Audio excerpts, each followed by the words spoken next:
Nepal online स्कुलमा स्वागत छ। आज हामी क्लास 12 को मिनिङ इन्टु वर्ड्स को वर्कबुक गर्न जाँदैछौँ युनिट 7 को है। ओके, तपाईहरुसँग बुक छ भनेदेखि पेज नम्बर 33 पल्टाउनु होला। हुन्छ? ओके, पेज नम्बर 33 मा छ 1 मा मस्ट, माइट, मे अनि कान्ट भनेर भनेको छ। Rewrite the sentences below using must, can't or मे अथवा माइटले चाहिँ गर्नु पर्यो। ओके, 1 मा हेर्नुस् त 1 गरिएको छ। 1 मा I'm sure they have arrived। अब उता स्योर छ नि त, हो भनेको मतलब स्योर हुने बित्तिकै त they must have arrived। यस्तै गरी I'm sure she is not having lunch भन्दाखेरि के हुन्छ त she can't be having lunch। she can't be having lunch। she can't be having lunch। 3 मा perhaps he didn't hear you हैन, perhaps को कुरा गरेको छ हैन, त्यहाँनेरि पोसिबिलिटी को कुरा गरेको छ भनेपछि मे अथवा माइट युज गर्नु पर्यो। he may not have अथवा might not have heard you, not have heard you। Similarly 4 मा I'm sure it hasn't been snowing भनेपछि I'm sure हैन स्नो त भएको छैन भनेदेखि it can't have been snowing। it can't have been snowing। it can't have been snowing। 5 perhaps he wasn't telling the truth हैन, possibility को कुरा गरेको छ। perhaps आउने बित्तिकै मे अथवा माइट युज गर्नु परिहाल्यो। ठीक छ, he might not अथवा he may not have been telling the truth, have been telling the truth। Similarly 6 मा हेरौँ I'm sure you are exhausted, म त स्योर छु नि त भनेपछि त के त you must be exhausted। I'm sure you are exhausted भनेपछि you must be exhausted, एकदमै थाकेको। 7 मा हेरौँ maybe he was delayed। अब मेबी को कुरा गरेको छ, मेबी भन्ने बित्तिकै मे अथवा माइट पोसिबिलिटी को कुरा आइहाल्यो। he might have been delayed अथवा he may have been delayed, he may have been delayed, he may have been delayed। 8 I'm convinced you haven't forgotten my name भनेपछि अब मलाई त थाहा छ नि त उसले मेरो नाम त फर्गेट गरेको छैन। you can't have forgotten my name, you can't have forgotten my name। Similarly 9 I'm sure I was dreaming, म चाहिँ पक्का छु म चाहिँ सपना देखिरहेको छु भनेपछि I must have been dreaming, I must have been dreaming। 10 I'm sure you are imagining things हैन, म चाहिँ पक्का छु तिमीले चाहिँ के त इमेजिनरी थिंग्स चाहिँ कुरा गरिरहेका छौ, तिमी चाहिँ केही कुरा सोचिरहेका छौ हैन, इमेजिन गरिरहेका छौ भन्दाखेरि you must, I'm sure भनेको छ नि त you must be imagining things, you must be imagining things। 11 it's possible that they are going away हैन, it's possible भनेपछि हुन पनि सक्छ नहुन पनि सक्छ, 50-50 को कुरा गरेको छ भन्ने बित्तिकै मे अथवा might they might be going away, they might be going away। 12 I'm sure they weren't serious हैन, मलाई चाहिँ पक्का छ उनीहरु चाहिँ सिरियस छैनन् भन्दाखेरि they can't have been serious, they can't have been serious, they can't have been serious। 13 obviously he has been kidnapped भनेपछि obvious को कुरा छ नि त हैन, 100% को कुरा गरेको छ। he must have been kidnapped, he must must have been kidnapped हैन अपहरण गरेको ठीक छ अब नेक्स्ट पेजमा हेर्नुस् त 14 र 15 छ 14 perhaps she is going to हैन मे हुन नि सक्छ नहुन नि सक्छ perhaps who knows हैन she may be going to ring she may be going to ring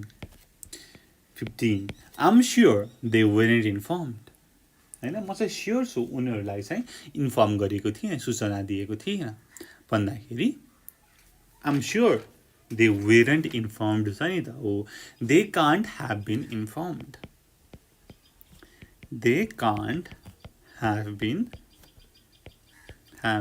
informed they can't have been informed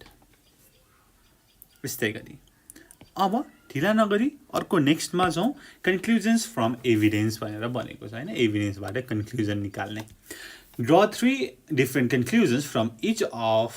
the following pieces of evidence there were 5 bottles of milk on their front door step हैन उनीहरुको front door स्टेपमा 5 वटा दूधको बोतल लेख्यो भनेको मतलब हेर्नुस् त मैले एक्जाम्पल पहिला पढ्दै छु they must have forgotten to cancel their milk deliveries before they went away they can't have woken up yet र अर्को there must be some guest staying with them अब पहिलोले के भन्छ त अब उनीहरु बाहिर गएका रहेछन् र दूधको भाँडो चाहिँ स्ट्याक भइरहेको हैन दिन प्रतिदिन स्ट्याक भइरहेको रहेछ त्यही राखिएको रहेछ 5 वटा बोतल अर्को चाहिँ अब उनीहरु अहिलेसम्म उठेका छैनन् 5 वटा बोतल घरको बाहिर छ अर्को चाहिँ अब गेस्टहरु होला र अब त्यो दिन चाहिँ अलिकति धेरै दूध चाहिएकाले चाहिँ अब 5 वटा चाहिँ बोतल अफ मिल्क मगाइएको होला भन्ने चाहिँ तपाईले कन्क्लुजन निकाल्नु भयो हैन एभिडेन्स के छ त भन्दाखेरि माथिको दूधको बोतल एकदमै रमाइलो छ एकदमै यो चाहिँ एकदम डिटेक्टिभ को कुरा गरेको छ है त ल यस्तै गरी हामी सेकेन्डको गरौँ there are 2 large suitcases in her bag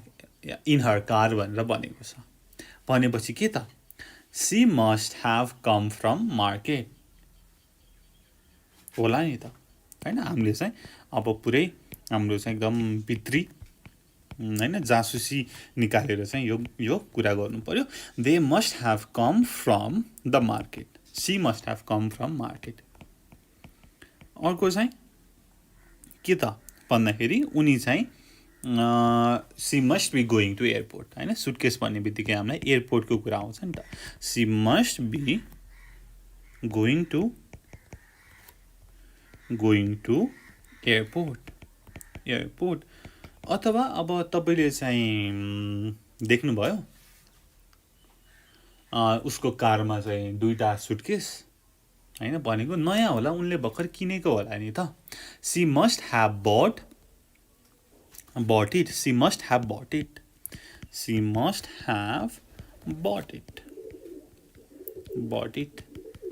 ठीक छ उसले चाहिँ नयाँ दुईटा किनेको हुन सक्छ ठीक छ 3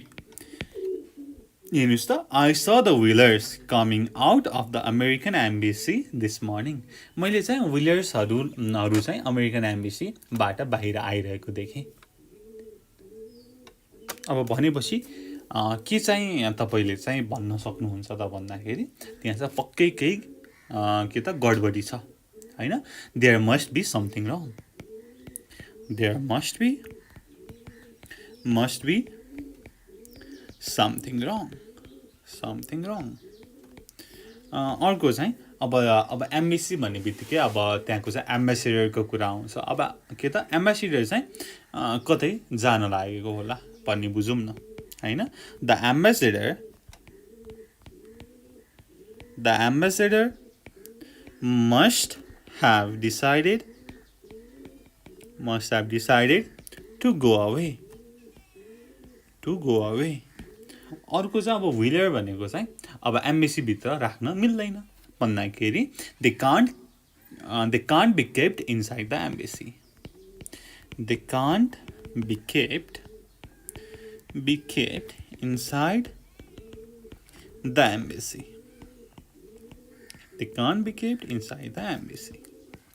4 his name isn't in the phone book भनेर भनेको छ उसको नाम चाहिँ फोन बुकमा छैन भनेपछि चाहिँ के त हेरौँ त त्यो चाहिँ डायरीमा होला त फोन बुकमा नभए डायरीमा होला it must be in my diary अथवा मैले उसको नाम चाहिँ मेरो नोटबुकमा लेखेको होला नि त हैन I must have written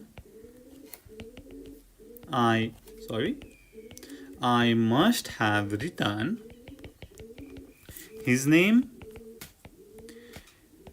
in my notebook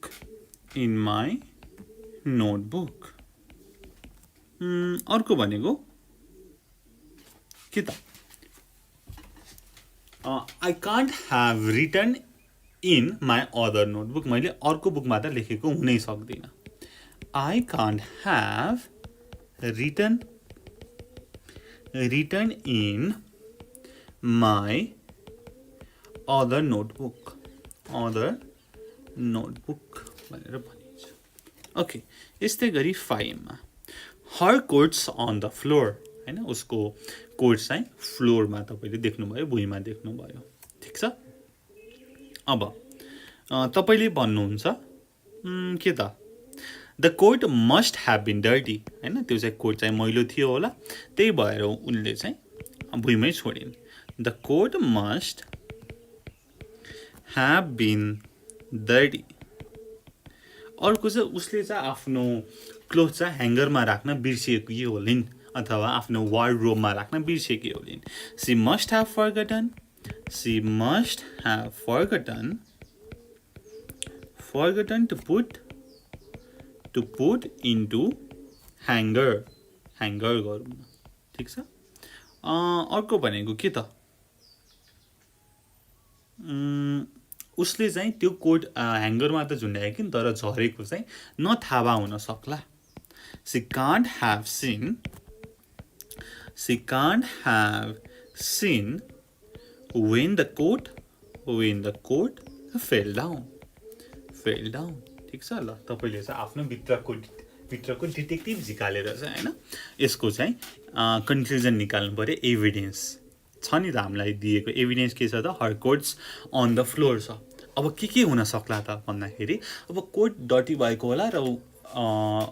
हैन उनले चाहिँ छोडेकी होलिन् अर्को चाहिँ उसले चाहिँ आफ्नो ह्याङ्गरमा झुन्ड्याउन बिर्सेकी होलिन् अर्को चाहिँ ह्याङ्गरबाट झरेको उसले नदेखेकी होलिन् भन्न सक्यो नि त ठीक छ अब यसरी गर्न सक्छौं अब नेक्स्ट पेज हेरौँ पेज नम्बर 35 मा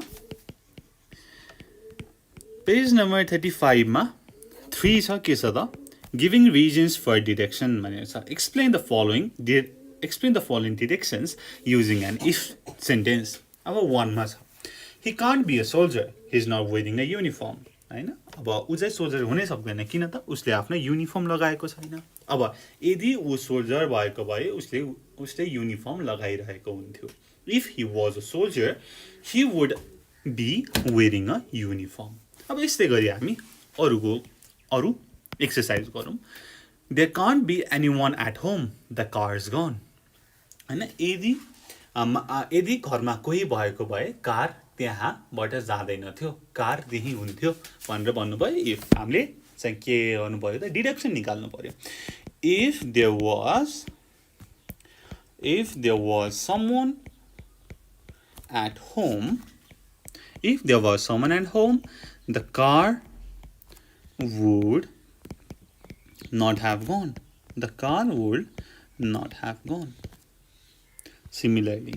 3 मा हेर्नुस्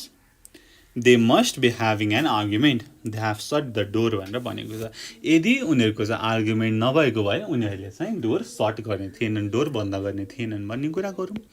if they were not having an argument they wouldn't have shut the door they would not have shut the door 4 she can't have been enjoying herself she left early भनेर छ हैन यदि उनले enjoy गरिरहेकी भए उनले चाहिँ यति चाँडै जाने थिएनन् if she had been enjoying herself, she would not have left early. हैन उसले यदि उनले चाहिँ इन्जोय गरिरहेकी थिनन् भनेदेखि उनले इन्जोय गरिरहेको भएदेखि उनी यति चाँडै जाँदिनथिन् तर के त she can't have been enjoying herself, she left early. Similarly 5 हेरौँ त he must have been here recently, the kettle's warm भनेर छ हैन अब केटल चाहिँ तातो छ भनेदेखि त उ त यही नै भर्खरै हुनुपर्छ नि त हैन भर्खरै निक्लेको हुनुपर्छ अब if उ यहाँ भर्खरै नभएको भएदेखि के त यो केटल वार्म हुँदैन थियो if he wasn't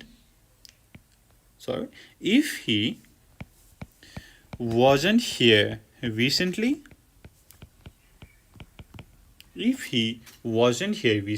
अथवा if he had not been here recently, the kettle would not be warm.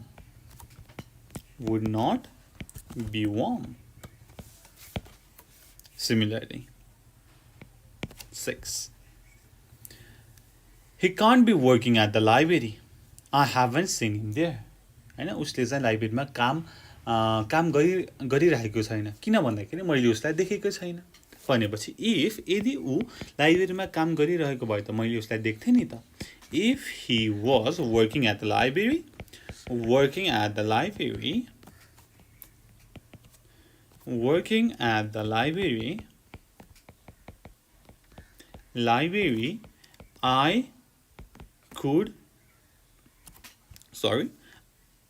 I would have seen him there.